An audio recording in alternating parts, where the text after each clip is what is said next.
ভারতের রাজধানী নয়াদিল্লির প্রেস ক্লাব অফ ইন্ডিয়ায় প্রধানমন্ত্রী নরেন্দ্র মোদীর পূজা করেছেন তৃতীয় লিঙ্গের কয়েকজন মানুষ।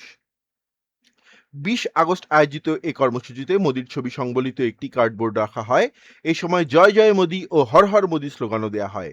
ভারতীয় সংবাদ মাধ্যম টাইমস অফ ইন্ডিয়ার পোস্টের প্রতিবেদনে বলা হয়েছে, দিল্লিতে নরেন্দ্র মোদীকে উৎসর্গ করে একটি মন্দির নির্মাণের ঘোষণা দিয়েছে তৃতীয় লিঙ্গের সম্প্রদায়ের সদস্যরা।